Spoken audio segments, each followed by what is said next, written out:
মই চিধা কথা কওঁ, সেয়ে মই বেয়া। ভদ্ৰতাৰ মুখা পিন্ধি নাজানো যে ক'ব, সেয়ে মই বেয়া। হেৰৌ মোৰ অসম দেশৰ ভদ্ৰতাৰ মুখা পিন্ধা মানুহবোৰ। মই নোৱাৰোঁ বুজিছ, মই নোৱাৰোঁ চিধা কথা নোকোৱাকৈ থাকিব। সেয়ে যদি মই বেয়া, তেন্তে শুন।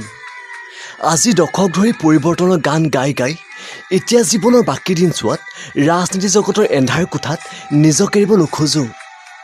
কিয়নো ভূপেন্দাৰ আদৰ্শৰে জীয়াই আছোঁ এই সংগীত জগতত। তহঁতে কি ভাব হা? কিয় মোৰ পিছে পিছে লাগি অত্যাচাৰ কৰ? মোৰ ভুল ক'ত কবিনে? মই বুজি পাওঁ, কিছু কথা মই ভুলকেই কওঁ। এবাৰ যদি মোৰ অন্তৰখন পঢ়ি চালিহেঁতেন, জানিলিহেঁতেন শিল্পী জুবিনক নহয়, এজন সৰল অসমীয়াৰ অন্তৰৰ কথাবোৰ। মন মোৰো যায়, যি ভাষাত গান গাই আজি মই জীৱন বৰঠাকুৰৰ পৰা জুবিন গাৰ্গ। সেই ভাষাক লৈ যাব খোজোঁ বহু দূৰ দূৰলৈ। বিষ্ণুজ্যোতিৰ দৰে ময়ো সপোন দেখোঁ আমাৰ অসমক লৈ।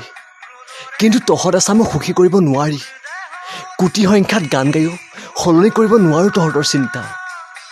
মোৰ কণ্ঠক ফুলাম গামোচাৰে পিন্ধাব নালাগে তহঁতে, আৰু মানসিক অত্যাচাৰো নকৰিবি। শেষ ক'ত মোৰ কণ্ঠ, সেয়া একবিংশ শতিকাই ক'ব। এয়া মাথো আৰম্ভণি, জাষ্ট বিগিনিং। মই জুবিন গাৰ্গ হয়।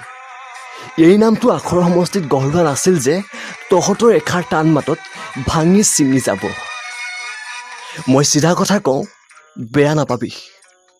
আৰু হাজাৰবাৰ কম, মোৰ কোনো অহংকাৰ নাই, মোৰ কোনো শত্ৰুতা নাই, আৰু মোৰ কোনো ৰাজনীতি নাই।